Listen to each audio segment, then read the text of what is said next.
Hello, everyone, and welcome to Bravo Tea with a Stay at Home Mom. I'm Erica, and I'm ready to talk all things Bravo.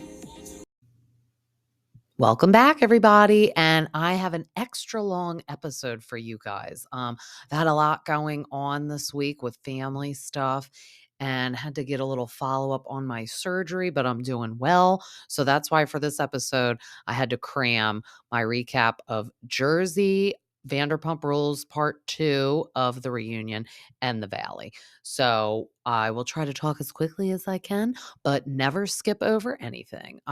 Let's start off with New Jersey, since that is the oldest one of the three that I am recapping. So we pick back up with Jen Fessler, talking about her defending Teresa. She is at the Fuda's beach house, just explaining to them why she was talking to Teresa. And while she is doing this, she is throwing muffins that they are serving her in their turf. So a bird isn't going to come and eat it off the grass because it's turf, I'm assuming. Um, I feel like that had to be so weird and uncomfortable too. Rachel was like half crying at that party and mad and at Jen Fessler that she was talking to Teresa and she feels betrayed by her. And then she has to come and sleep at her house after that. So that had to be a little weird. But she's like, Teresa was not talking about current day, him being a drug dealer, which I don't even understand why the Fudas thought that. And I don't even really necessarily know if they think that. I think Rachel is just so mad at Jen Fessler for kind of ditching her and even trying to reason with Teresa. She is kind of the like, shame on you for being nice to her because she is not being nice to our family. So just I think the mere fact of that Teresa bringing up John Fuda's past is enough for Rachel to be like, it's either me or her, pick a lane. And I'm just going to be upfront right now. This show is too much pick a lane, too much like black and white sides. It's weird. It's like we were watching three different shows, honestly, because we now are seeing that Melissa is going to throw a birthday party for Joe. So obviously Teresa is uninvited because it's at their shore house. But then Teresa and Louie do the dip out. And they're like, oh, we have to send Gabriella and pack her off for college for the University of Michigan. AKA, you're not being invited. So you just like went home with that as an excuse, because I think if everything was fine with her brother, she would not have gone home and she would have went to his birthday party. Let's be real. And her daughter, the daughters probably would have come up for the birthday party too. So, and then Jen Aiden is not invited to this birthday party. So she's left alone and she's going to go on the boardwalk with Olivia and play games. So it's like we're literally getting three different shows. It's not conducive to move forward that Andy Cohen already said that. And I'm going to be honest, I would be like, Dolores is the smartest one out of the whole bunch because she's Switzerland. She does it right. No one ever gets mad at her magically for being Switzerland, unlike obviously Rachel's getting mad at Jen Fessler for trying to be Switzerland.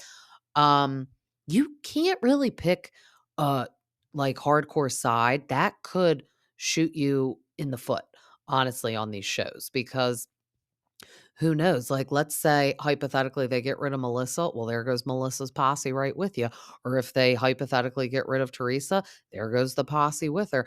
The most loyal one is obviously Jen Aiden with Teresa. So I think if Teresa ever got let go, I think they would fire Jennifer Aiden as well.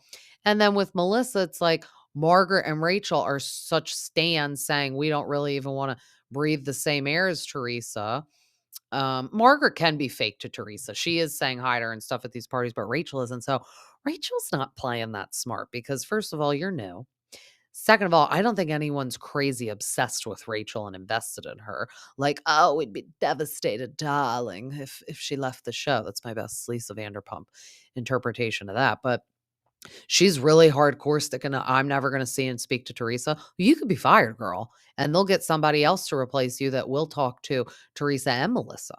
So I don't know. It's just really hard. I get it, because also this does like go into their real lives. So in real life, if she really doesn't want to talk to Teresa because she's upset about all the stuff she's saying about her husband, that's what we wanna see. We wanna see what you're gonna do with your real life, not fake BS like I feel like Margaret can be like, "Oh, hi, Teresa," and then talks about her behind her back, but obviously that we like the, drama for the camera, but at the end of the day, it is the real housewives. So we want them to be real. We don't want them to be fake. Like that's why I'll touch when we recap the reunion, but that's why I was so upset that LaLa was like trying to even smooth it over with Sandoval when in the past she used to not give Sandoval the time of day. So it's like, please don't be fake and just go where the wind blows you. I want it to be real.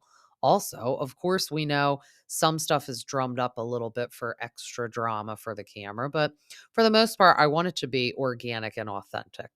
And the drama will just ensue on its own, honestly. But so we pick up at breakfast at Jennifer Aiden's house, and she's just explaining that she doesn't really want to, like, she feels left out. She doesn't want to keep always apologizing to Melissa. She feels like she always gives her the olive branch. So then Dolores is talking to Melissa, and she says that she feels bad leaving Jennifer Aiden because she is staying at her house. So at least Dolores has some couth, as we would say. Um, she just feels weird to be like, "All right, see you later because I'm going somewhere you weren't invited, but I'm gonna come back and sleep at your house." Um, so I agree with that. I mean, I don't really know why she wouldn't invite Jennifer Aiden. It's kind of like a all cast type parties. I know it's at your house, but we get the Teresa thing, but I don't really know why you think you're not going to invite everyone that's on the show. To be honest, it just doesn't make any sense to me. And that's what I mean. These people sometimes push it too far, and then Bravo will just be like, if you're not going to do what we want you to do, we will just fire you. And Jennifer's like, "How have I done something to Melissa for her not to invite me?" And she just said that she thinks Joe and Melissa think their shit don't stink and that they don't have to, ever maybe be the one to give the olive branch. So Joe decides to call Bill, aka Tony the Turk, because that's when they got him all drunk. Remember was that last season or the season before? They were like, "You're gonna be an honorary, like, Guido for the day," and they renamed him Tony. That was so funny, and he got so drunk, and they had to, like, carry him in the house and, like, hit his head on the wall. Um he wanted to invite him to the birthday party, and they both were very nice to each other on the phone, but Bill did do the right thing. He said, "I really appreciate the invite, but I just think that Jen and Melissa need to have a conversation. And obviously, we don't want it to be at your birthday party. But I think to move forward, they need to sit down and hash some things out that they need to say." So Jennifer in her confessional was very thrilled that Bill is starting to like jump on her bandwagon, which is true. I mean, you don't want your husband to force you to go. And then if something would happen, they look like the bad guys. And he can't go without her. I mean, that would totally be crazy. But I thought that was a good constructive conversation. But then I was like, ugh, it really stinks because I do like when Jennifer goes to parties. She gets litty city. And Bill was last year too. They were both like turning up on the deck with those like hula dancers that Melissa hired. I remember that was funny. But then we see Teresa and the girls FaceTiming Joe Judice, and everyone is crying because Gabriella is packing for college. Now, I don't know where these college dorms are now, but when I was in college, I shared a room with 3 other people, so there was 4 of us, probably meant for 2 people, honestly. And you get a little wardrobe closet and a couple drawers.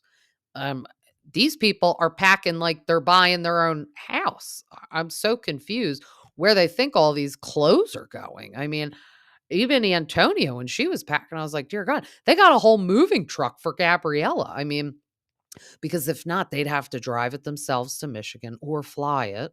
But she's taken every top and underwear that she owns in that house. And I'm just like, where is all that going? Even Joe Judice was like, where is all that fitting? Like, he's like, what are you going to do about it? Can't bring everything, Gabriella. What are you going to do about it?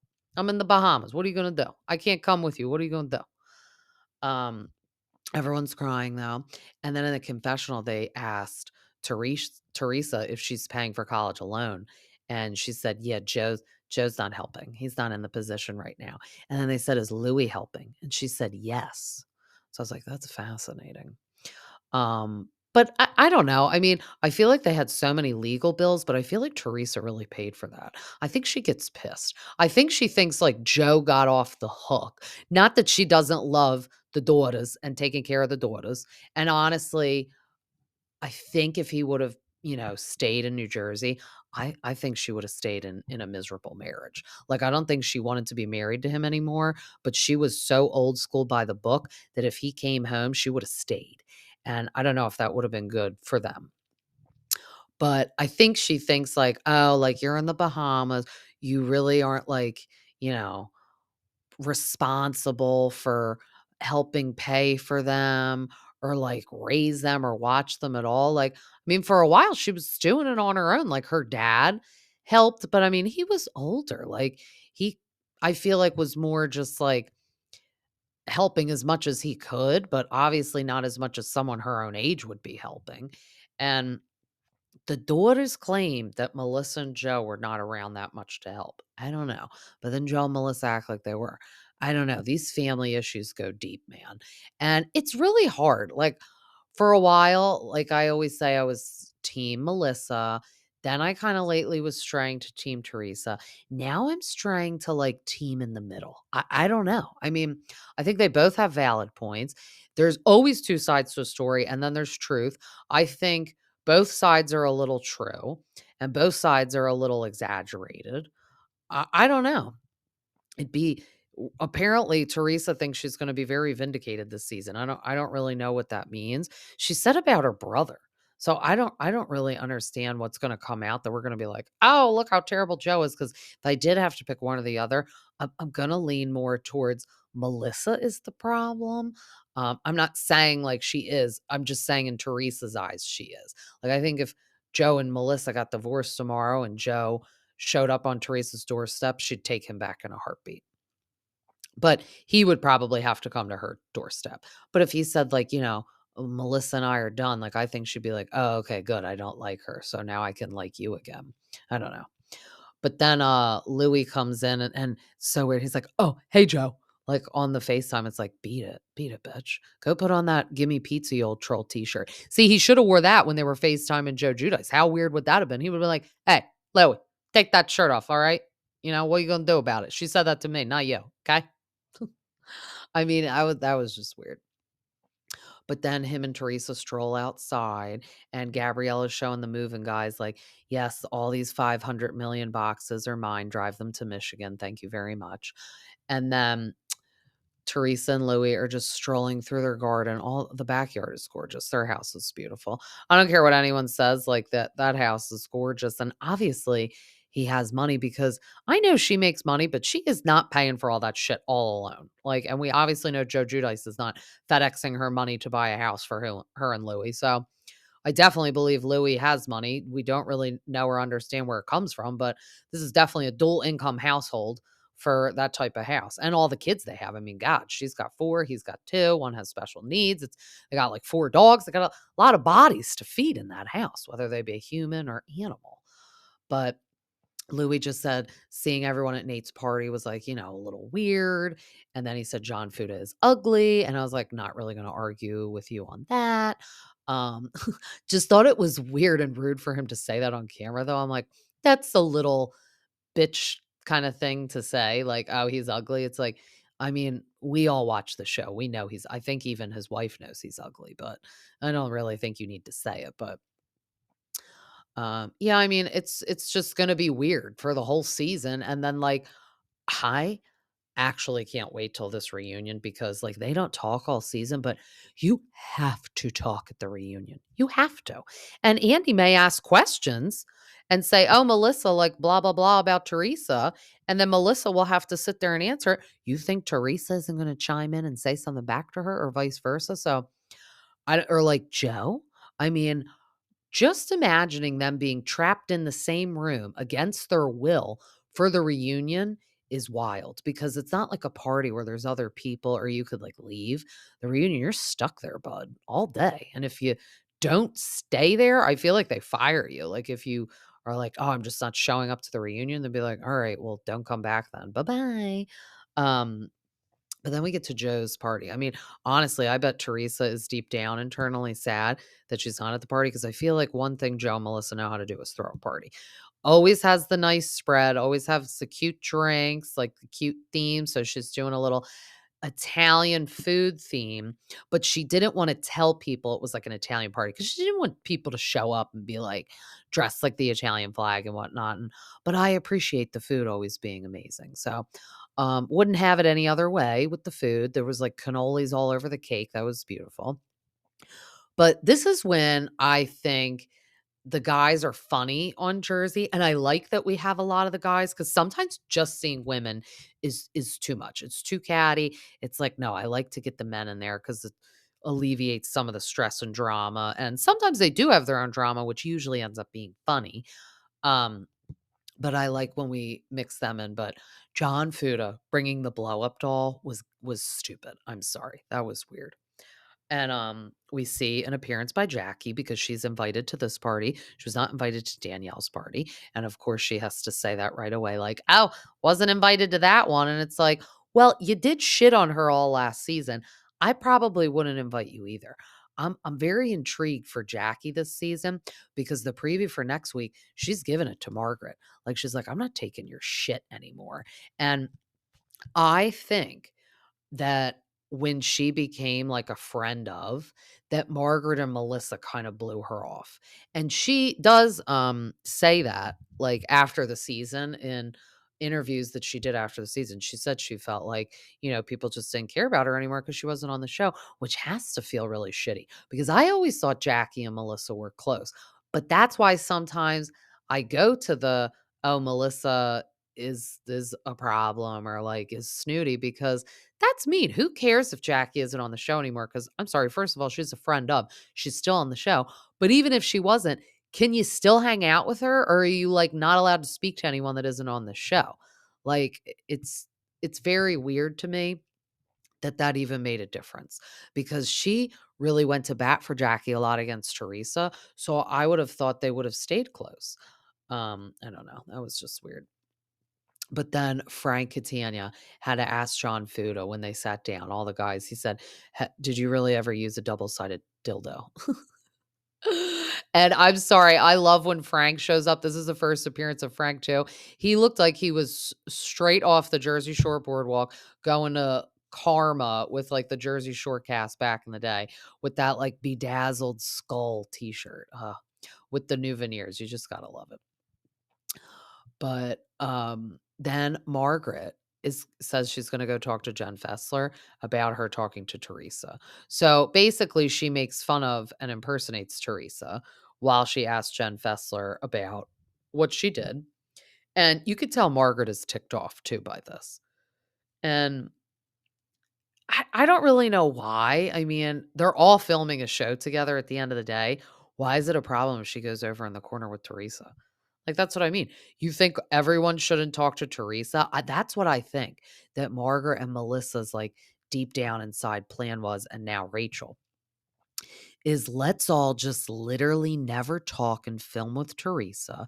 And then Bravo will have no choice but to fire her and probably Jen Aiden. And we don't care because she gets on our nerves too.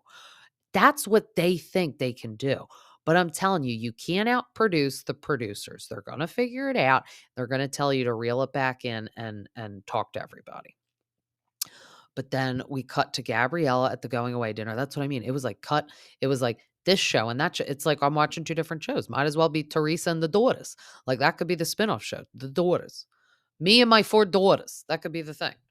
So they just do a little going away dinner and everyone getting a little emotional that Gabriella's leaving because she's the responsible one. She's the rock. She's the one setting the alarm at night, keeping everyone safe in that big giant castle that they live in. And who knows what's going to happen? Now it'll be up to Melania to set the alarm. That's not going to happen. Melania's like, "You're my inspiration to study hard and go to college." And we now know that Melania since then has gotten into the University of Tampa. And that's where she'll be going after I guess she's going to be a senior like next year. So the next school year. And then she'll be going there. She already did like early acceptance. What an easy senior year. Just coast by because you already got somewhere to go. But then we pan it back to Joe and Melissa's party, and they are doing ass shots out of the blow up doll. That's what I mean. That's nasty. And then they're all taking turns. So it's like all the guys like full mouths, like they're basically making out with each other because they're putting their mouth on that doll's butt crack hole and then sharing it. It's just so weird. It's kind of like sometimes I think like I'm like, oh well, like at least they're having fun. But then I'm like, this is like your kids are around. Like Joe and Melissa's kids were around. Like that's a little embarrassing. I know they're not 5, but um little Joey is like 13, I think. So it's like, this is like maybe a little weird that you're doing this around him. Antonia's probably like, is this what the University of Delaware is going to be like? I don't know. Been a long time since I partied down there, so I can't attest to that, what they're doing down there now. But then we see like a 5-second clip of Jennifer Aiden on the boardwalk with Olivia, and the producers are probably like, nope, all right, we'll just do 5 seconds for her whereabouts and that's it. Like, so she lost a lot of camera time. And see, to me, it's not her fault. Like, Joe and Melissa didn't invite her. So if Joe and Melissa did invite her, like, I think she would have went because Teresa wasn't there anymore. It's not like her and Dolores would have been leaving Teresa behind in Jennifer's house to go to this party at her brother's that she doesn't speak to. But it is just weird that like we're getting everyone, not inviting everyone to everything. And I don't know. It's just weird. I feel like Teresa has a party at the end. So obviously I'm assuming she didn't invite Joe and Melissa to that. But Frank pulls Dolores and Paulie aside, and he's like, I just need to tell you something. And he gets like so serious. And Dolores is like panicked because she's probably like, everything this man has put me through, I don't know what's about to come out of his mouth. And it's just the 3 of them. Like Brittany is like, off trying to find the camera, probably. No, I'm just kidding. I do like Brittany. Um, he's like, I'm gonna be going away. And I was staring at Dolores when he said that because I'm like, they use going to jail, they say going away. So when he said, I'm gonna be going away, I could see the look on Dolo's face. She's like, oh, Frank, are you going to jail? Like she didn't say that, but that's what her face was saying. Like I knew it. And he's like, I'm gonna be going to Puerto Rico, I think he said. It was either that or yeah, I think it was Puerto Rico. And he's like, me and Brittany are going and I'm going to ask her to marry me, but I just wanted to ask your permission first. And she's like, I think that's great. And then she's like, we love Brittany. And then in the confessional, Dolores is like, Frank is ready to be a husband. He wasn't with me. And Frank at this point has lived 10 lives and he's had his boats and hoes. And it is true. Like Dolores, she's so happy with Paulie. And I think she probably sits in her house and goes, I had a tough time back then with him, but my life has turned out the way it's supposed to. And I'm so grateful for everything I have now and the opportunities and in this wonderful relationship with Paulie. But I'm sure sometimes deep down she's like, okay, Frank can be this person for Brittany. Why couldn't he have been that person for me? And we had kids together. Because I'm not going to lie, I would think that. I mean, I'm not saying she's thinking, oh, I want to be with Frank and ditch Paulie right now. She's just thinking, why couldn't you?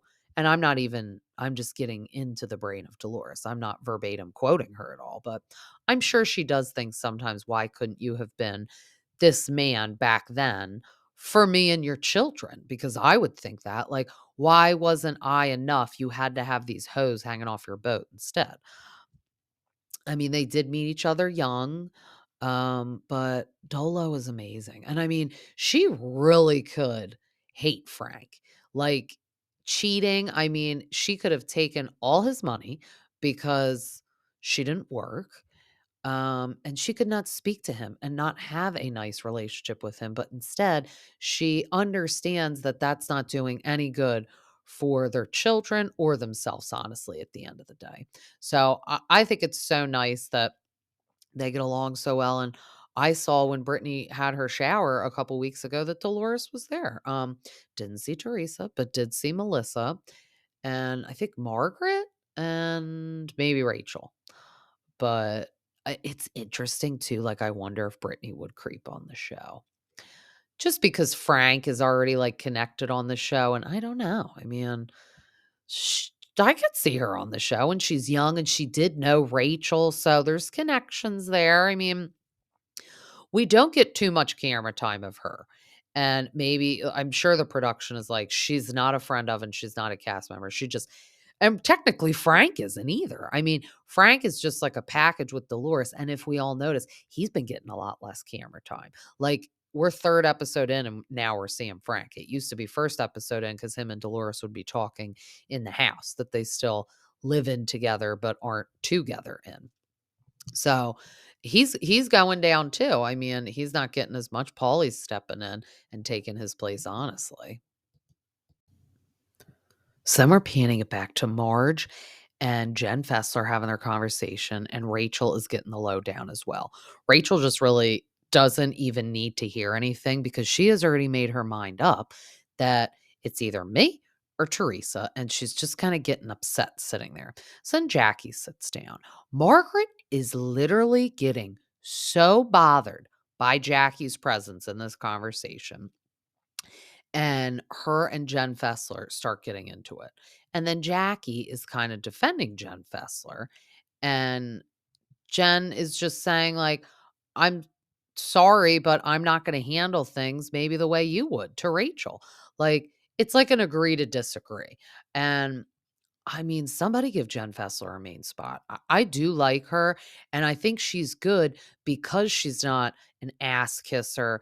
She's gonna just, she actually is friends with all the people originally that aren't friends with Teresa, but she's not gonna dismiss her opinion of Teresa and form her own opinion on her own, which is good TV.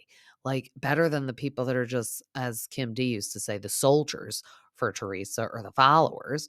um, I think Jen Fessler's great. And Jackie coming in, I feel like everyone's just like, girl, you're not on the show anymore.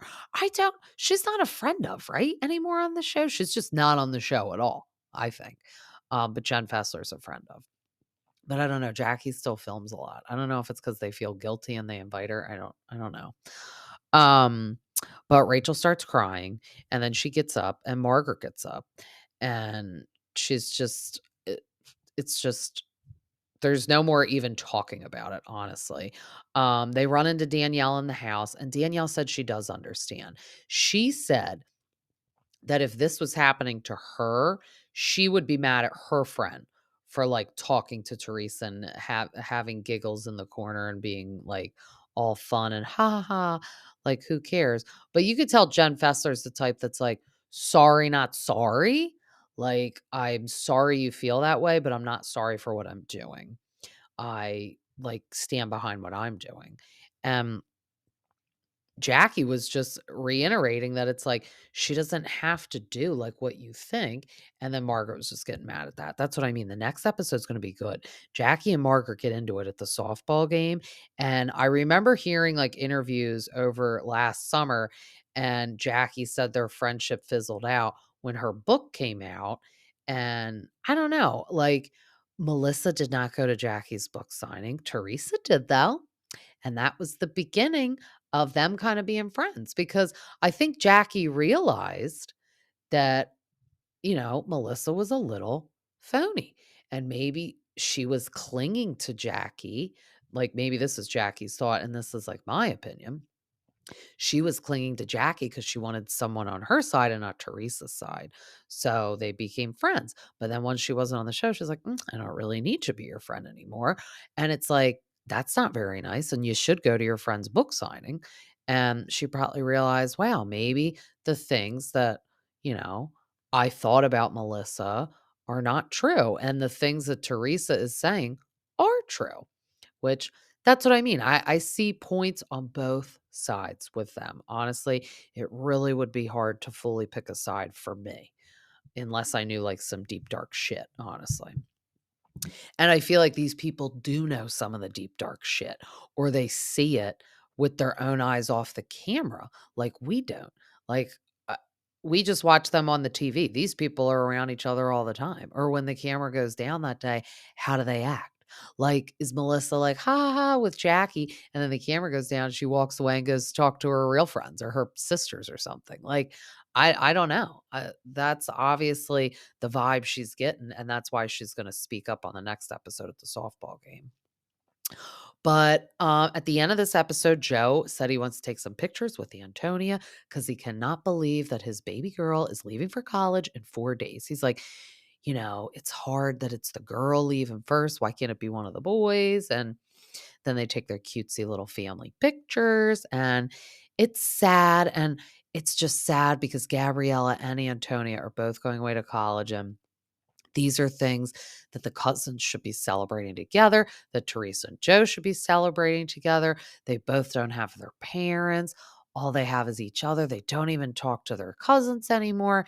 It's just really sad. I mean, Joe, I think, doesn't think about it. I'm sure he does, but like on a daily basis because he has Melissa's family who was so big. So he's like, well, at least I have them. And then now Teresa has like Louis's family, but it's still just not the same. It's not your blood family. And you wonder if Joe and Melissa never came on the show, would they all be fine? Like, would it not be a thing? Would they still be close? Would something else have happened? Because they had drama before the show. And that's why she was upset. They came on the show while they weren't getting along. So the show didn't necessarily make them all of a sudden start not getting along, but I think it definitely like put a microscope on their relationship and made it worse because we can all go home and talk about people behind their back, but when a camera's in your house and you're doing that and then the other person watches it 6 months later, that's a whole different story. So it's definitely going to be interesting moving forward in the season. This probably was the most boring episode thus far of the season. I mean, we're only 3 episodes in, but I did read online this week that it was the lowest rating ever. So I'm sure they do not like reading these things, and they are already thinking about what they're going to do for next year, unless they literally probably already know what they're going to do for next year. They're not going to start filming, I think, till the fall. We're not going to have a Jersey Shore summer again, which I like the Jersey Shore. That's Wildwood is our stomping ground, but I need a Jersey Christmas because I feel like they do really fun Christmases. And we haven't had a Christmas on camera since Joe and Teresa have not been family unit. So that would be interesting to see. Also, I just think it would be fun to see like all the little kids for Christmas, like Danielle and Rachel's kids, and they just do it right in Jersey with the Christmas. So we're gonna get that.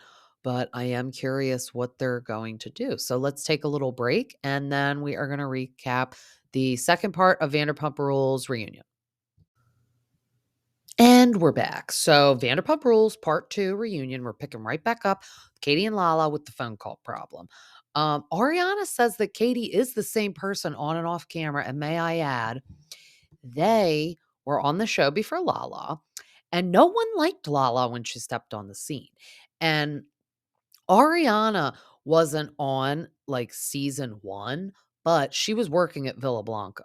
So, she was in the realm of these people and probably hung out off camera, but just was never on camera yet because she wasn't on the show. And we know that she was friends with Sheena back then. And Sheena kind of she has said that she wanted Ariana to be on the show because that was when Sheena used to have a lot of problems with the ladies getting along. So, she's like, "Please come on the show and be my ally."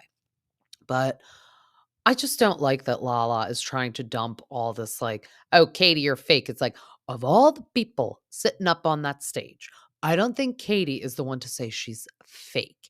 It's one thing to say like, "Oh, you were talking stuff about Ariana off camera, and then when I bring it up on camera, you didn't want to talk about it." But it's like, maybe it's because her and Ariana already talked about it and she didn't care to give it life anymore. That's what she's saying. But instead, little producer LaLa over there that watches too much Bravo TV in her spare time is trying to make drama. Like she says that she loves the housewives and she loves watching these shows. And I'm not saying that that's like weird. Like everyone says that they do watch each other's shows.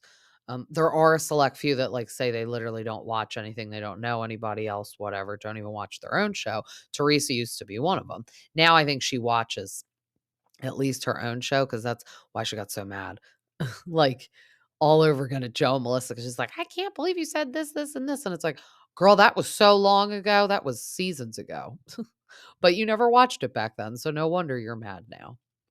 But LaLa is just like trying to stir up drama. And it's like, I don't think you need to do it with the two of them. Like, they're not going to not be friends because Tom, Ariana and Katie have gotten rid of the Toms, so you're not breaking their bond. They have a bond that no one will understand. They're like, we got rid of the two T's, and we're living life. And also, LaLa needs to sit down because she has gotten up 100 times and pulled that dress down and adjusted herself and touched her fake hair extensions 50 times. It's like, they're not falling out of your head. I'm sure they are heavily clipped and sprayed in, and or you got them, done and sewed in. Like, they're not going anywhere. And if your dress is like, you feel like it's not covering your hoo-ha, pick a different dress while you're pregnant. Maybe that's a normal people dress that is not for pregnant people. But she got up so many times and adjusted herself. And it's like, please stop touching yourself. That was so annoying. I just don't like when people do that, or like the constant hair touching. Melissa does that a lot with the hair touching. It's very annoying. It's like your hair's there. It's not going anywhere. There's no wind inside this studio. You don't need to keep touching it. I find that to also be like a sign of like nervousness. I don't know. Cause that's why I believe what Katie's saying too. She's sitting there cool, calm, and collected. She's not flipping out. She's not going to raise her voice. Like, she doesn't need to.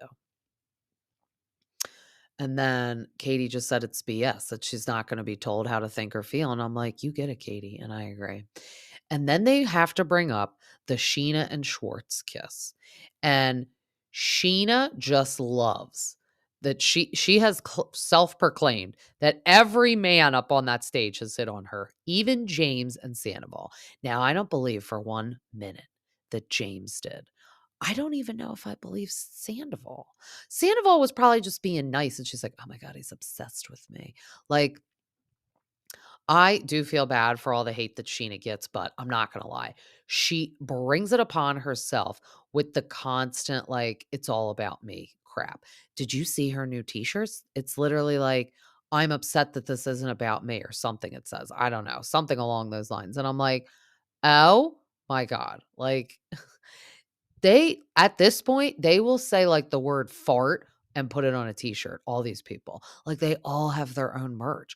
Even Joe, side note, she did a GoFundMe for her dog Checkers, who was sick, and he needs, like, eye surgery because he's blind in the one eye and the other eye is going bad. So, obviously, she doesn't want the poor doggy to be, like, totally blind. So, she did a GoFundMe. And now she has merch with his face on it. That's a little much. Like, all of these people have merch. It's a little much. Oh, it's funny too. Somebody on Instagram put together all these things of like LaLa contradicting herself. And one was, she's like, I it was like in August. So last August she said like, I didn't use any of Ariana's help. I got the house all by myself. And then like 2 months prior to that, it was like, I basically bought my down payment with my house with the Send It to Daryl money. And it's like, yeah, we know. So it's like, don't lie 2 months later and be like, oh, it just fell out of the sky. Like, no, you did all that Send It to Daryl merch, which she wears every I'm surprised she didn't wear it to the reunion. She'll put it over the gown. She wouldn't be fidgeting. But yeah, Andy brings up the hookup that Schwartz thinks that means him and Katie are the same about Max. And I was like, what? No. Like, Katie hooking up with someone while she's single. I don't care if it's your friend. She's single. It's not the same thing as when you used to be dating her or Jesus, married and make out with strangers. Like, I don't know why he's like, "Oh, we're even." And she's like, "No, we are not." She's like, "Maybe in your brain, but like in the real world, like girl math, we are not even." Like, he's boy mathing that they're even. That's not the same thing. I'm not saying it's not weird that Katie hooked up with Max because I swear to God, these people go like a 1 mile radius of like dating. Like, please go somewhere outside of the friend group, let alone outside of people that I don't know, you used to be on the show with. It is weird. And then they were like, "Did you hook up with him ever again?" And she was like, "I don't know. I can't remember." And I'm like, "Oh my God, Katie, that means yes." But yeah, it is a little weird, but I do understand what she means. She's like, after everything you did, like, I don't care. And it's true. It's like, Schwartz, you cheated on her. You're going to hold her to like nail her to the cross that she hooked up with your friend after you guys are divorced, after you made out with Raquel, by the way, because she's the one that said, friends are off limits. He's the one that's making out with Raquel, looking like an idiot too, because Sandoval was already doing the hippity dippity with her. And then Schwartz is just some stupid pawn to distract everybody. So that's even worse. And you're going to get mad about Max? No, bye. And he was like, "Oh, that's my best friend." I'm thinking, like, when are you ever with Max? I mean, I don't follow Schwartz around, but I see his social media. I don't see him with Max. And I'm like, you weren't even best friends with him when he was on the show. You're now all of a sudden best friends. Like, thought Sandoval was your best friend. Um, that was weird too. But Schwartz said he didn't mean for the Tahoe trip to be like a Sandoval redemption trip. And Jane's like, but it was because it was like a beautiful, serene place and you wanted everyone to be calm. And yeah. Sheena said that she wanted Ariana to know also that even though she went to Tahoe, like with Sandoval, but it wasn't really with Sandoval. Like, I mean, like Sheena was not willing to say like, "No, I'm not going on this trip." Like how they are in Jersey, like doing fine. She's dancing the fine line. These other people are like, "No, put a fork in it, it's done. Not talking to that person, not going to that, not inviting them to this." And Sheena's like, "I'm not stupid. I can't lose my job. I don't want to lose my job. I'm going to go on the Tahoe trip because it's a cast trip. Ariana can do what she wants and put her foot down, but I can't." And Katie's right there with Ariana. But they did sandwich shop stuff. And I feel like when we saw like Ariana doing other stuff without Tom, it wasn't as weird as like it is on Jersey. Like on Jersey, it deliberately feels like we're watching two shows because we're so used to all of them being together so much. And we're like purposely seeing Teresa not at a relative's house. So I'm like, that's weird. It wasn't weird that Katie and Ariana stayed behind because they have to open their restaurant. So it's like we got to see stuff like that. But LaLa starts obviously chirping up and saying that she had boundaries about Randall and she had to deal with it. And then Ariana's like, yeah, but I respected those boundaries and understood. And I don't know why, like, you had boundaries, but it's weird that I do the same thing, which is true. And LaLa, like, it's like she puts her foot down so hard. She's like, I never have to talk to Randall and have a conversation. Why? Why do I need to have a conversation? She said that on our podcast before, like probably a year ago. And then all of a sudden she thinks Ariana should have a conversation with Tom. Why? Just because you're on TV? She did have a conversation. It was called the last episode of last season. Did you watch it? When she screamed at Tom, like I don't give a fuck about Raquel. Like, that was her conversation with Tom. So I don't know why she needed to have another one. Like, that's not real. Like she said, isn't this supposed to be reality TV? If I would have had a conversation with him, that would have been all for cameras and not real. And him apologizing to me on camera would have been all fake. But LaLa just never agrees to disagree at all. And it's a joke. It's like, I can't stand it. But I've said it before. It's because she gets yes to death by her mom, her brother, and her assistant. So she is just not used to people saying something different. Like, we all know that person that is like that. And it's a pain in the butt. It's like, you got to agree to disagree. I understand that.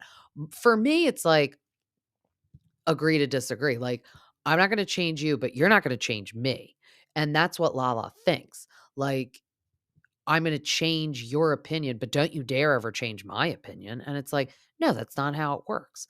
And then speaking of saying that, Lala's like, "You know how this works." And Ariana's like, "Yeah, I know. You talk over people and raise your voice, so you think you're right." And I was like, yes, that is correct," which is true. Like, Lala just thinks if she is the loudest one in the room or has the last word that she's right and she's won. It's like, no. I find it stupid that she doesn't talk to Randall, in my opinion, because guess why? You got a kid and you decided to have a kid with him. And your mom has said that you guys fought before you had the kid. So, joke's on you. Sorry you picked the wrong person to have a kid with, but you do need to talk to him. And he is your kid's father. Whether you don't like him or not, that is the dad of your daughter. So why you think you don't need to talk to him is beyond crazy to me. And at least he cheated on with you with strangers.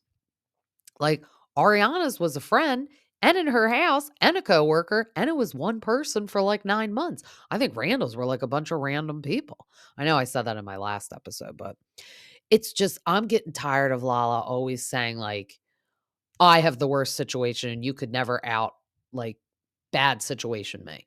Or like if she uses the I have a kid, so I'm the most important. My livelihood's the most important. I can't stand it. I have 2 kids, but you can't talk to other people like that just because they don't have kids. Like, I get it. If your child went starving on the street, that would be very sad over us starving on the street. We're adults. Like, we could fend for ourselves. She can't. She's little.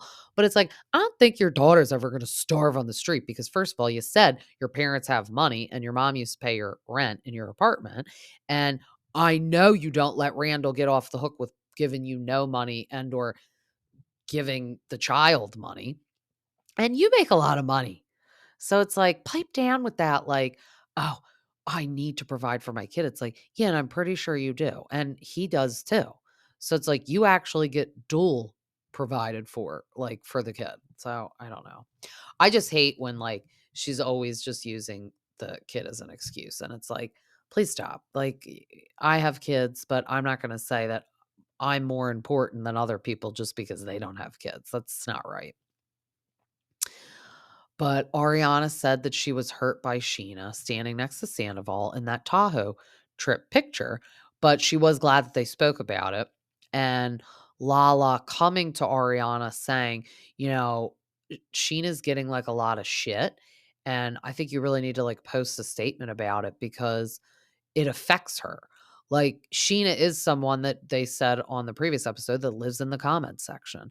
It's not maybe someone like Lala where she could just be like, I don't care, like, whatever. She's probably sitting at home scrolling and reading Brock every single thing these people are saying. And that's probably why Brock is like, that's why I want to get a job and get out of this house because I want you to stop reading me stuff from the comment section. Because at the end of the day, I couldn't sit and read that stuff. I couldn't. I'm not saying I'd turn it off because I would want like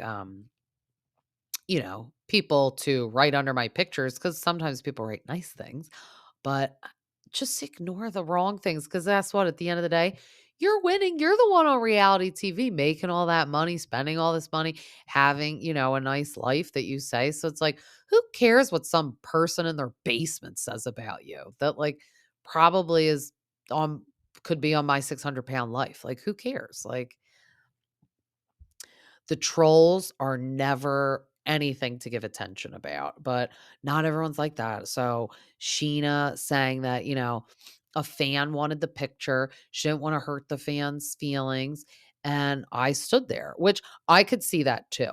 Like, you're not going to let that get in the way of posing with a fan. But it's like, could you have maybe just stood on the end? Did you have to grab Sandoval?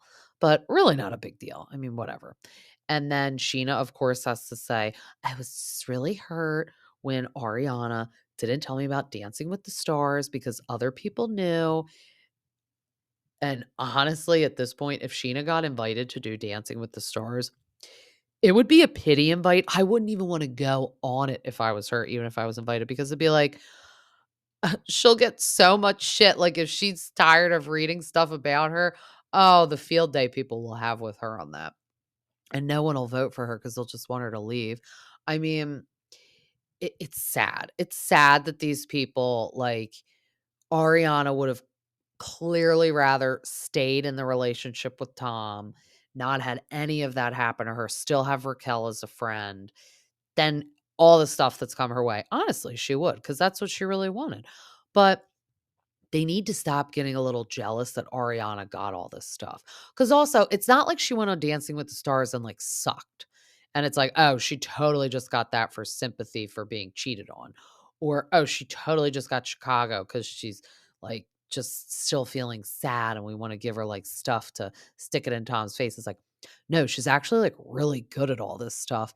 And it took her life blowing up for people to realize that, oh, look at, like, she could be on Dancing with the Stars. She can be on Broadway. Like, let's give her a shot.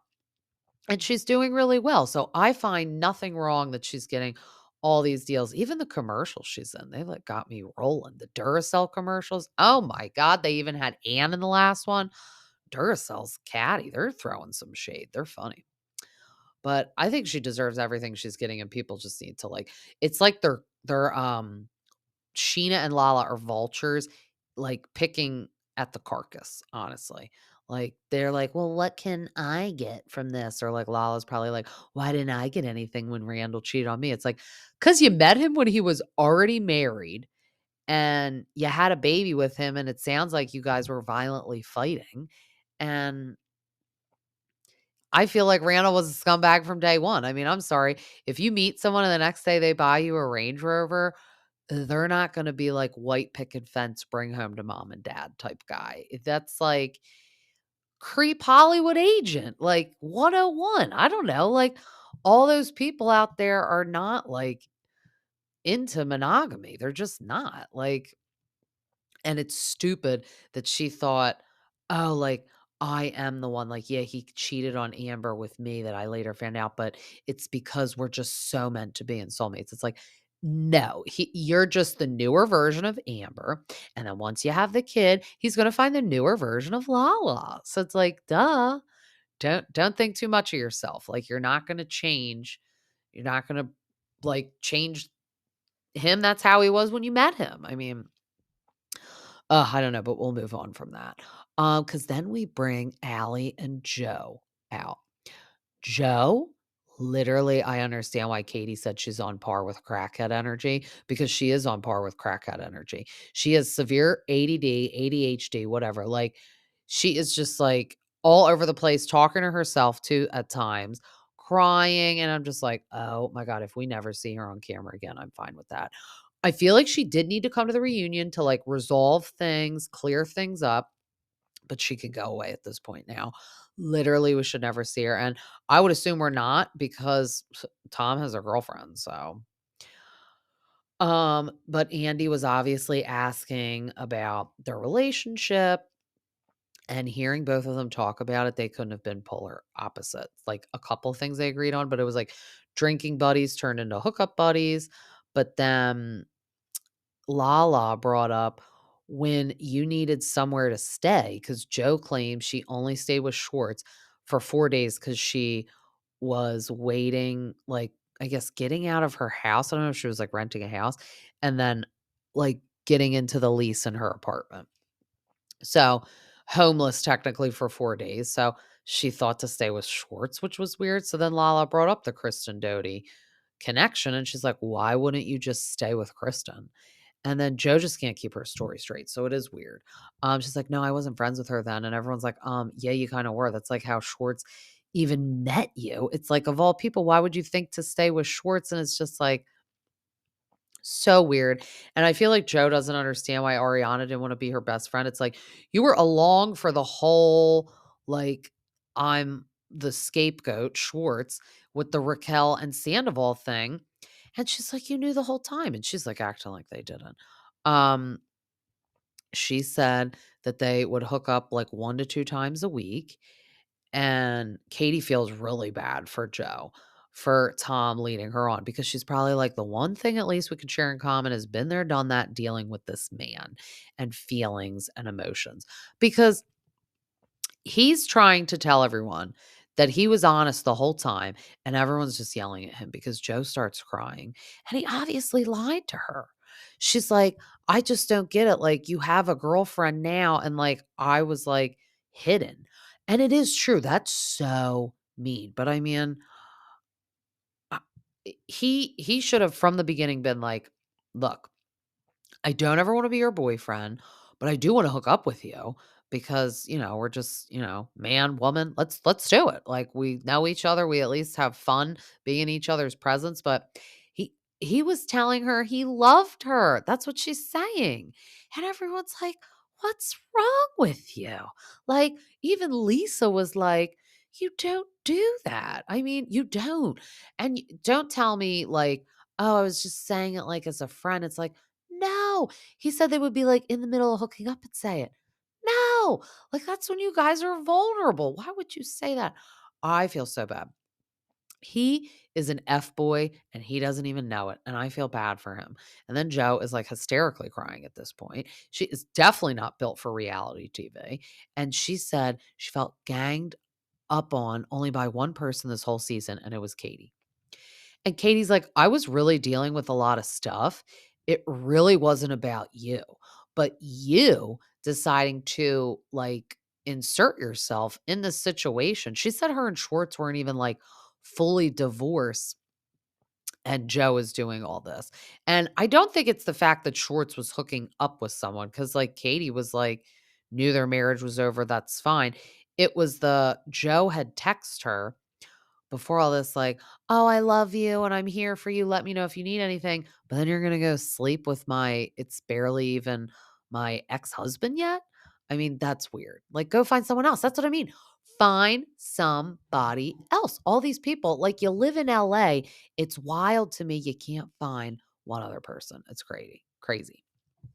But then the editor's always doing our poor James dirty with the airplanes flying over the house. Andy was like, "Do you really live that close?" And Allie's like, "You knew it was our scene when, like, an airplane was going by." And I'm like, "Oh my god, I feel so bad." But then, of course, they touch on James getting Hippie, formerly known as Graham, back, and Lisa said she knew he always loved him and that it was just the way they reconnected in Vanderpump Dogs. She's like, "I knew it."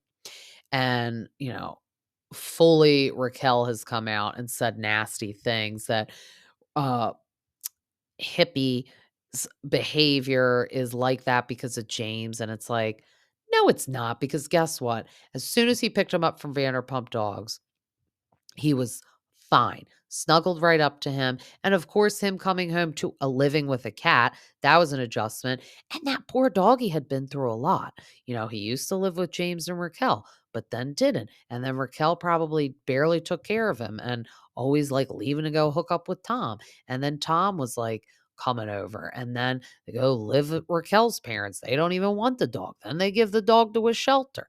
Then the shelter or no, gives the dog to, like, a person, and then the person brings it to a shelter, and then the shelter calls Lisa. And it's like, dear God. And then he goes to Vanderpump Dogs. It's like he's been around the world and back, and that's a lot for that little baby angel. So I am so glad that he is with James, and Allie said it's the best thing that's happened. And then he said he would wait forever for Allie to be ready for kids and marriage. But he was like, "Yeah, I could see myself getting having kids at this age." And then everyone was like, "That's like next year."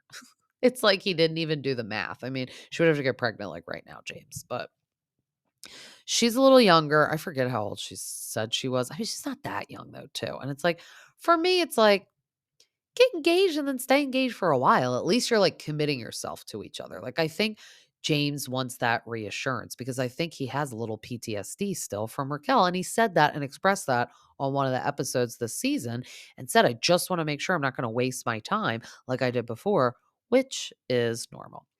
And they obviously touched on he's been sober for almost a year and that his reality check was when Allie left for 2 days with the cats. And he said he got sober for himself, but Allie said she would leave if he ever relapsed. She said that. I don't think at this point in his life he ever wants to drink again. I think he's seeing how amazing his life has been this whole year without drinking. And she's literally saying, "Nope, I'd be out." I mean, nobody likes him when he's drinking. He doesn't even like himself when he's drinking. So I don't think we have to worry about that. And hopefully we will see an engagement on them maybe next season. If there is a next season, we don't know. They obviously bring up Anne, the assistant, and Tom just thought the whole situation was a little shitty. But hey, I think it's shitty you made her mop and pick up your dirty underwear. That's not what being an assistant is. That's a cleaning lady. Just literally get a cleaning lady. Like, she wasn't doing any assistant type work. Like, assistant type work is like booking your travel, talking to people that you're doing a photo shoot with tomorrow, like maybe calling a car service to pick you up for your photo shoot. Like, that's an assistant, not running your dishwasher. Okay. Like, maybe now and again, if you're like, oh my God, I'm out of town, can you just run to my house and like put my dry cleaning away? I don't know. But even that, like, that's a normal thing for assistants to do, pick up dry cleaning. But it's like getting on your hands and knees and picking up Coors Light bottles and scrubbing beer stains off of carpet is not an assistant job title. That's literally a cleaning lady. But then they touch on Maya and the chicken skewer situation. And Ariana said she's keeping the dog and the cat. And then Tom rolled his eyes, and James said, why are you rolling your eyes? You didn't have a problem when Raquel took Graham away from me. And because you were his secret daddy, because you were getting your wee wee sucked. I was just dying. I was like, this is a perfect way to leave off with James. See, we could never have James drinking again too, because his quick whips are so good now, sober. Like him saying all that, like, oh, you were Graham's new daddy back then, so you didn't care. But it's true. It's like when you do buy a dog, it's like one person should probably buy the dog in case something happens. So she said she paid the adoption fee and signed the papers for Maya. So naturally, in this situation, Maya's her dog. Sorry, Tom. You should have thought about that when you cheated on her if you're that sad about losing the dog. It's like you're more sad about that than losing Ariana. Because I think we're going to see some crocodile tears next week because I can't believe word or tear that comes out of his mouth, face, any bodily part, honestly, on his body. But we're going to take one other little quick break, and then we're going to end with the recap of the Valley.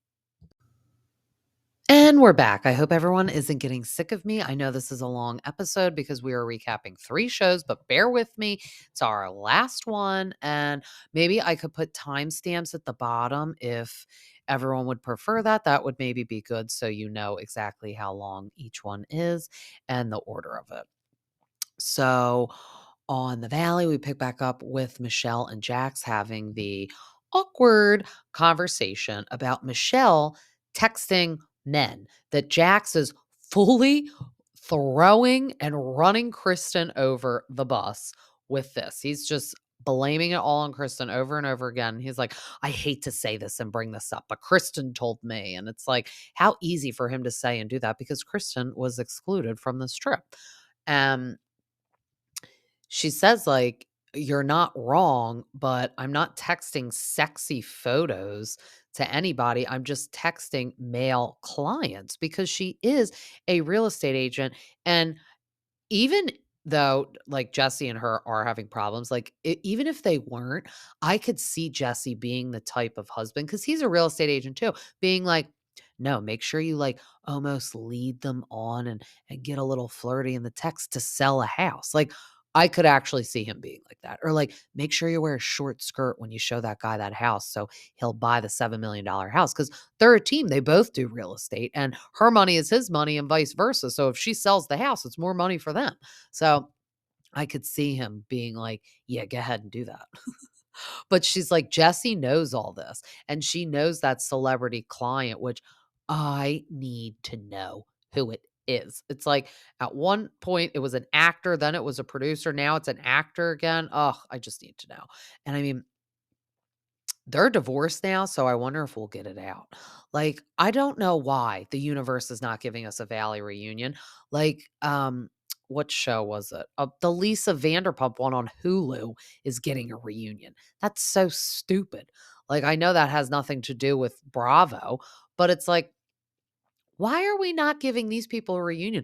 There was a lot of drama, and it was the first season. I think it's constructive to have a reunion and have everyone sit. And honestly, I want to see Jax, Brittany, Jesse, and Michelle in the same room. Like one is divorced and one is going through a separation that's definitely going to lead to a divorce.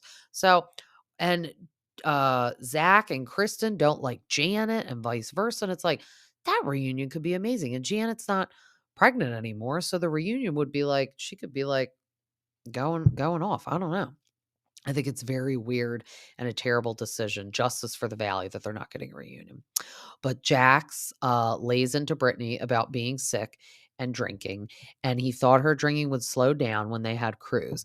And you know what, Jax? All I have to say, Rotten Hill. because on some level, okay, so first I'm gonna go with I understand what Jax means because when she does drink, she's just standing there taking shots, and it's like, girl, slow it down.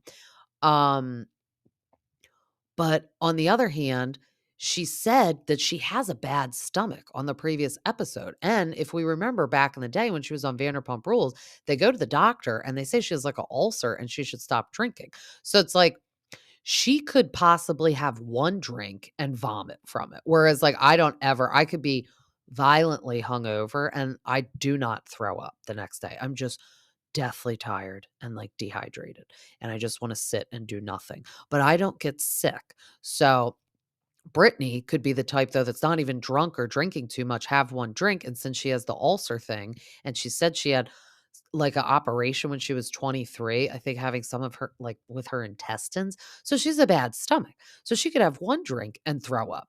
So he's really making her feel like she's like blackout drunk. No one else is. She's an alcoholic and she's throwing up and ruining the whole trip. It's like, I don't think all that at all. And maybe she drinks extra because she's stressed out about how terrible the marriage is with you.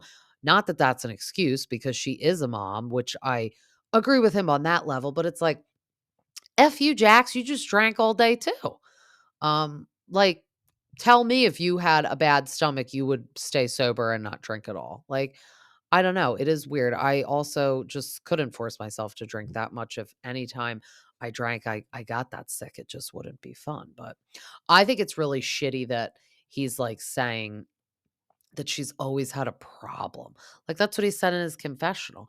And he's like, I thought she'd slow down when we had cruise. And it's like, I don't know. That's kind of weird. I mean, she didn't drink the whole time. Obviously, she was pregnant, and she said she had a terrible pregnancy, vomited almost every day. So, Jax, I don't think she was drinking then. Were you yelling at her vomiting then? Like, she obviously just has a bad stomach. Um, but Jesse said Kristen because Jax is telling Jesse about the Kristen stuff. And Jesse, like, was taking a nap. And then all of a sudden he's come to life and he's yelling for Jax. And he's like, get up here and talk to me now. Cause Michelle ran up there and said, Jax and I just talked about this. And I would have that tone with him as well. My husband was like, did you just hear that tone that Jesse got with Jax? I love when he points out stuff like that. I'm like, you are paying attention. Good job. Even though he'll be like, "No, I don't like these shows." But then he like says stuff like that. I'm like, I see you over there paying attention, picking up on everything. But can't blame him for getting tooty. And obviously, Jax comes up to her to just throw Kristen right under the bus. And he's like, Kristen said all this. And then he's like, she has never had a job. She doesn't know what networking is because she just sells t shirts. Oh, God, I love it. The t shirts are weird. I don't get it. But I mean, she has had a job. It was at Sir, but then she told her manager to suck a dick. So she got fired. That's how she was networking back then. Chain smoking cigarettes and telling her manager to do that. But then Jesse comes down to hug it out with Danny because Danny is still a little butthurt about their little physical fight that was supposed to be funny, but Danny is getting emotional. I love when the men start getting emotional and crying on these trips because everyone's drinking all day. And he just said he's going through a lot that he doesn't share. And I can imagine they got 3 under 3 and live in an apartment. Say no more, Danny. I know you're stressed. Like, screw everyone else's problems. You got lots of problems. And then their air wasn't working that time. Say no more, literally. And then Michelle and Nia are inside helping prepare the dinners. And they're putting some broccoli on a pan, and I bet they're going to roast it in the oven. I love to do that. Just did that the other night. It's very tasty. And sometimes I chop up sweet potatoes too and do it with it. Everyone go home and try that. It's delicious. Um, but Michelle was just asking her if they liked the Santa Clarita house. So that was the area that I was blanking on a couple episodes ago that Danny said he wanted to like think about moving there. So I looked it up. It's far from LA. It's not like far, but it was like with the traffic out there, very far. Because somewhere could be an hour away, but out there, it's going to be 2 hours away. That's literally how much traffic is out there. So Nia doesn't want to move that far away, and Danny does, because he said you could get like a giant house and a giant backyard for like $1 million, whereas that same property would cost like 3 or 4 million where they are. But it's hard. Like she's already going a little, stir crazy, feeling overwhelmed being a mom of 3 under 3. And then if they move far away from people, that's going to be extra, and that'll cause a lot of stress on their marriage. Let me tell you that. If they isolate themselves, they have a good marriage now, but if they move far away from everyone they know and like, and especially if she doesn't really want to do it and he does, that'll bite him in the butt. But all the guys are just outside, and Jesse is complimenting Danny at what an amazing man he is, and Danny starts crying. I thought that was so cute. And then they're all just having a moment out there, all the guys. And then Jesse said that he wants another kid so bad, but he said he thinks him and Michelle are done, and she doesn't want another kid. And then Jax said that, Brittany wanted another kid, and he didn't. I mean, honestly, it's smart for Jax to be like, no, because of the state of their marriage right now, even though I feel like he's blaming it all on Brittany, but at least still smart enough to be like, no. Jesse, it's like, what are you doing? You don't have a stable marriage. I get if you want another kid in general in life. I get that. But it's like, your wife doesn't even want to sleep in the same bed as you on this vacation. She was like, ew, don't touch me when they went up to the room. You think you should have another kid with her? Like, no. So they're all just crying out there. And Jason is like, oh my God, I thought this was going to be like everyone was going to reassure me how lovely, like, married life is with kids. And now I'm like scared. Everyone's crying. And they're all having like a nice moment outside. And then Janet, this is when I started to turn on Janet. She comes out and she's crying because she said she's hungry. It's like, then bitch, like, eat some potato chips. They're having a moment and we're filming a show up in here. Like, and she's like, storms downstairs. Jason has to chase after her. She's like, you're not even checking on me, my needs. I'm hungry. You're just out there talking. I'm in there cooking all alone. And I'm like, cooking all alone. Michelle and Nia were literally putting the broccoli on the pan, preparing it. What were you doing? And this is what they ate for dinner: hamburgers and hot dogs that Jasmine ended up grilling on the grill. I think Jason was supposed to do the grill. That's why she was getting mad. But it's like, just knock on the door and be like, do the grill. I don't know. Or like I said, eat some potato chips.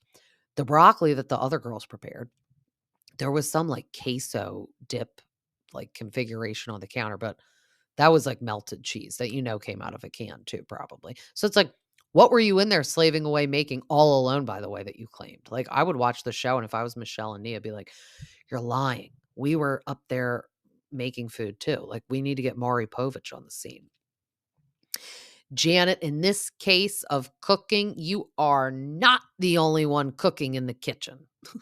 Like, oh, but that was annoying. And then she comes back up. I think she was just pregnancy hangry, but it's like I said, just sit down and have a Snickers or something. Everyone starts eating, but Brittany is still passed out in that room because she's like profusely vomiting. And she really was not drinking on the episode before. Maybe like a couple drinks, but like she was not drunk. She was not to the point of like, oh, I'm vomiting from my drinking. She's vomiting because she has stomach problems, honestly. um, but then Jax starts asking all the girls how much Brittany drank. And the room that Brittany is in is right next to the kitchen with like the door shut. She comes out and she says, F you. Everyone has my back. I drank 2 drinks. Don't make me try to look like a terrible person. I mean, I just can't believe that he is so gun-ho about like making her look like a full-blown alcoholic. It really is really mean. Um, But the girls aren't having it. They're not going to let him stomp all over her. And like I said, when she came out of that room, Rotten Hill. I mean, honestly, this poor girl can't take any more of Jax. And all the girls come in there to comfort her. And Jax said that he's trying to call her out in front of people so she stops. That's what he said to Jason and Jesse when they're doing the dishes. And it's like, I'm going to tell you right now, that backfires on you when people try to do that plan. I understand his theory because sometimes we think that, but it never works. It always backfires, and the person is going to get so angry. But he said he has had discussions with her mom, her friends. He just doesn't understand why she drinks so much that she acts like she's in college. And we're not around them all the time. Maybe she is drinking too much. And he's just like, why are you doing this? Like, see, we're only seeing it when they're filming the show. So for me, it's like, Jax, why would she not drink on this trip? It's all adults. Like, simmer down. You were the one chugging out of like a Tito's bottle today. Like, slow your roll. But I think he's talking about on a daily basis, like she's drinking too much. And like we see her, she doesn't just sip on drinks. She like stands there and takes shots. It's just like, I'm like, "Bleh, bleh." Like, it's too much. But she's maybe drinking this much because she's sick of him, honestly. That's what Janet or Jasmine said in her confessional. And then Janet suggests to Jax, though, therapy.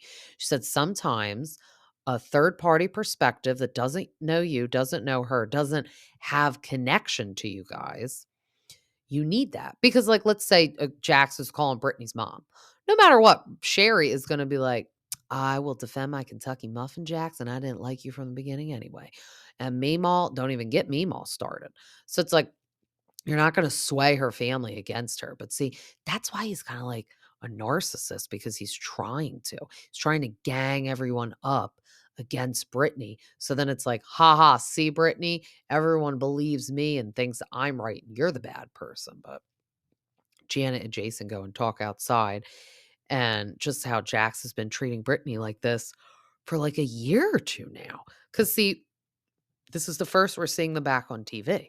So we're thinking they're all hunky dory, as Kathy Hilton would say, in La La Land with a baby. But this is what's happening behind closed doors. And I think he's very jealous when she did the Jenny Craig stuff that she even made money. But thank God, because what would be happening now? Like, this poor woman is paying for an Airbnb current day all by herself because he's so hard-headed that he just didn't want to move out. She's like, "Well, then I'm going to leave. Bye." Uh, but then the next morning, everyone wakes up and Zach posted in his stories that he was in Big Bear, like location. So it was like black screen, little thing, and it said Big Bear, like a joke, like a petty joke. That was so funny. And these gays are going to be petty and they're going to make these jokes. And I love Zach, honestly. And Zach is allowed to be petty because we understand, Janet, why you're not inviting Kristen, but Zach isn't like a sock monkey tied to Kristen that you get on like Valentine's Day with magnets in their hands that they belong together. He's his own person. Just don't invite Kristen and invite Zach. That was like mean. It's like he was collateral damage. And just because he helped set up for the James May t-shirt event, he wasn't allowed to go to the baby moon. He should have been invited to be backup for Jasmine, her like plus one almost as like a friend, because poor Jasmine's like stuck in this house with all these married people that hate each other. Like, everyone's marriage is going to shit and I'm by myself in this house. But he's going over to a spa slash shit talking day with Kristen, basically. And he said he can be petty, but he's at least petty with a purpose. And I liked that one. I'm going to use that. But they're like soaking their feet and doing like masks and having some wine and they're just shit talking. And Kristen's like, I don't know why they're flipping out that you did that like post that you were like in Big Bear. Like, who cares? And then she's like, you want me to be petty? I'll be real petty. I'll set up like fake backdrops and make it look like I'm like in Big Bear outside of your house. I mean, the fact like Janet said she was like panicked that like Zach was going to show up and ruin everything. Like, girl, he has better things to do. Like, he's soaking his feet right now with Kristen in her apartment drinking wine. He'd rather be doing that. Like he's just joking and being petty, just like you're being petty, not inviting him to this trip. But the guys are all going to go fishing while the girls are planning a surprise baby shower for Janet. So get ready for that. Kristen and Zach are definitely going to be mad that they were left out of that. And then Jax is, while he's on the pontoon boat with the guys, they're just still talking about the Brittany drinking thing. And he's kind of like asking himself, is he causing Brittany to drink that much? And he is just kind of asking all the guys for like advice on what to do. And Jesse starts chiming in and he said he would never ask Jesse for marriage advice. He's like, I literally only want to talk to Danny or Jason, not you, because your marriage is like going down a rabbit hole. And then Jax was basically like, yeah, we're going through problems, but like, we don't believe in divorce and we'll never separate or divorce. And Jesse's like, in his confessional, like, I think Jax is in denial. Like, this is where I was a year ago. So it's like, fast forward a year later, where are you, Jax? Separated from Brittany. Like, he's like, I will never leave my wife and she will never leave me. She'll have to bury me in the backyard. And it's like, well, you may be buried in the backyard because she's at an Airbnb right now and she's separated from you. Like, I hate the cockiness of him thinking like, just because I don't think it's necessarily they don't believe in divorce. You don't want divorce. Like, who's getting married to get divorced? Like, no one's doing that. Or who's having a kid to then get divorced and share custody of a kid and have two different households? Like, no one's wants to do that. But sometimes we need to do that because it's not a healthy environment for our children or ourselves. I mean, you got to think of yourself too. And if Brittany is in that house and she's sad and she's not being treated right by Jax, her son is seeing that and he's getting older. Like maybe if he was like 3 months old and Jax was yelling at her, she's probably like, oh, he's the baby's like 3 months old. He doesn't even know. But now he's 3 years old and she's like, I can't have this go on. So I'm wondering how long they'll stay separated though till they pull the plug of divorce because I don't think they're going to get back together. So for me, it's like, why stay married? Because she's paying for an Airbnb. I don't think that's fair. So I would be like, I definitely don't want to get back together. Let's get divorced so we can, talk about what we're going to do with this house. You going to buy me out so I can go buy another house and stop paying the bills for this house and renting an Airbnb? Because that's what she does. She still pays for their house since technically it's still their house. But she had to move out and pay for an Airbnb, which I'm sure is expensive. She actually takes selfies sometimes in it and it looks expensive. It's like a full-blown giant house. So it's not like some little ass apartment. She needs to get back on that Jenny Craig money and she'll be moving into a nice house. Send it to Daryl merch. She needs to do rotten hell t-shirts. I'd buy one for sure. Of all the merch, that is a quote I would happily represent and wear as a t-shirt. That one. Like, no, why do you want a t-shirt that says send it to Daryl? Like, that's so stupid. Like, and people would be like, I don't get it. Like, at least even if you didn't watch Vanderpump Rules, like people would get rot in hell. I feel like they would be like, oh, okay, I get it. That says rot in hell, but written all different with different letters. But the guys are just telling Jax that's just not, no one wants to get divorced, but sometimes we have to. And Danny said that's not a good marriage and it's not sustainable. So we're going to see Danny break down a little in the next episode with a wig on as well. So I don't know. Jesse just says that Brittany and Jax do a good job of they have a fight, and then the next day doing, like, the cover up, like the, "Oh, everything's fine, huh," like, kiss.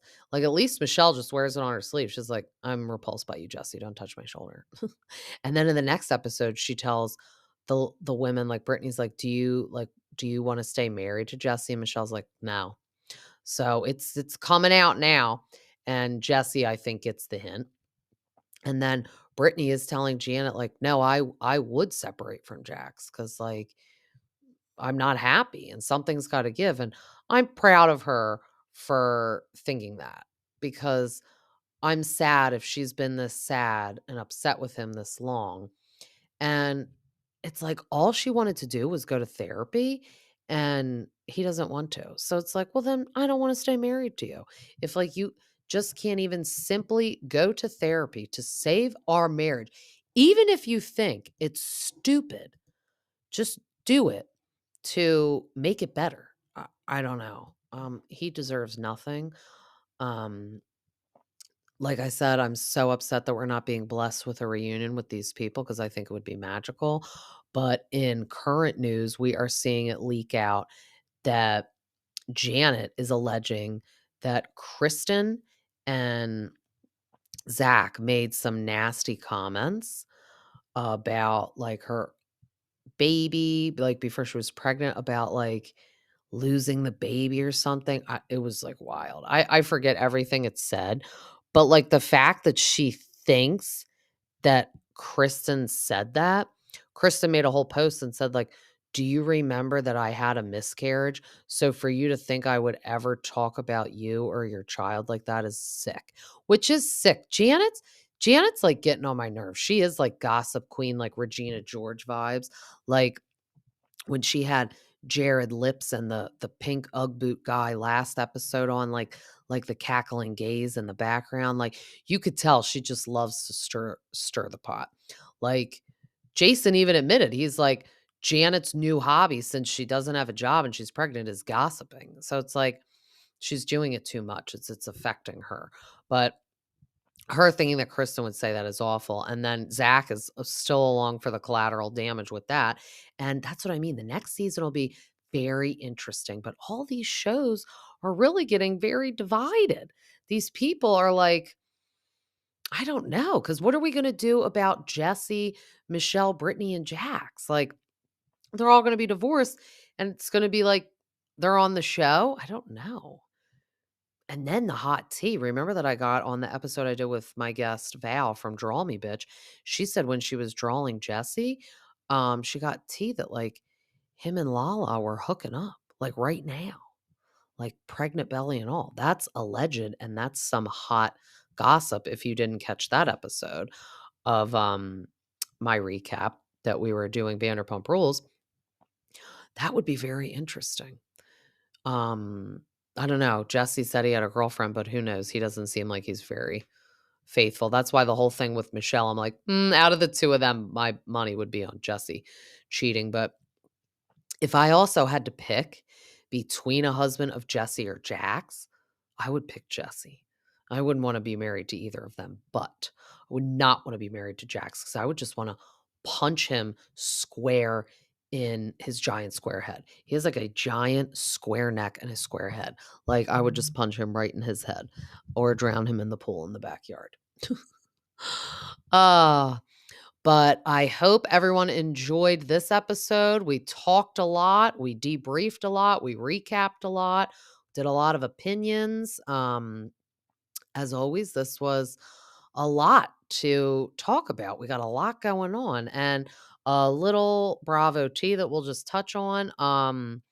We got the lineup for the Real Housewives of Beverly Hills. So it's all the returning cast minus Crystal is not coming back. So we got Garcelle, Erica, Dorit, Kyle, and Sutton holding diamonds. A new person we have is, I don't even want to pronounce the first name because I'm going to say it wrong. It's Bozoma, St. John.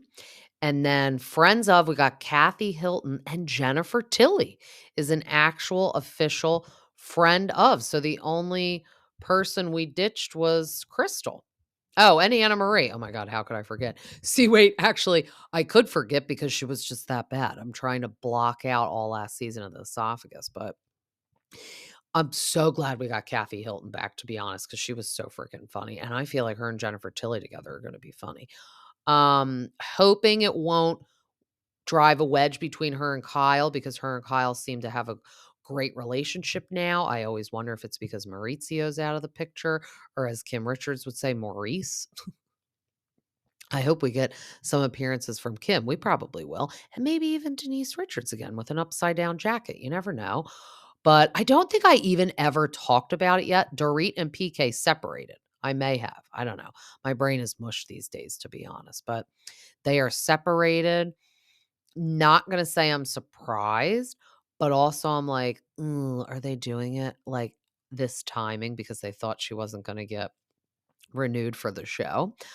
Um, I don't think they're necessarily doing it for the show, but I think the timing of the release was funny because I wonder if it was like teetering on the edge for her. But once he was getting checked out with that PTSD, I knew it.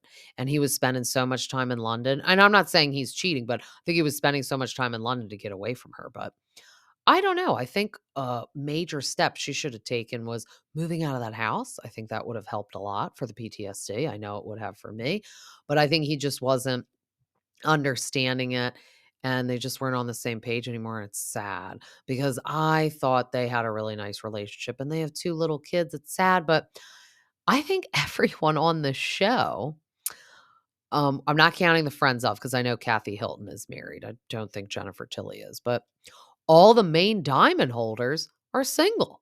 So I suggest we do a speed dating episode as one of them. That'd be interesting.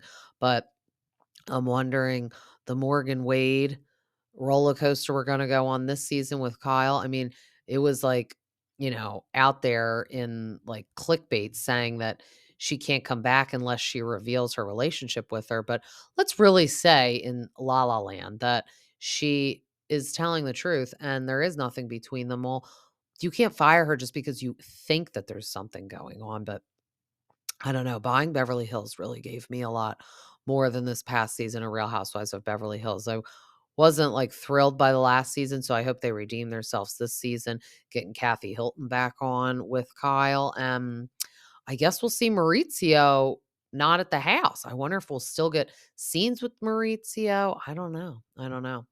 We will just have to stay tuned until we have those. As always, this was so fun, and you could find me on Instagram at Bravo T with the Stay at Home Mom, Spotify, and Apple. Till next time, see ya.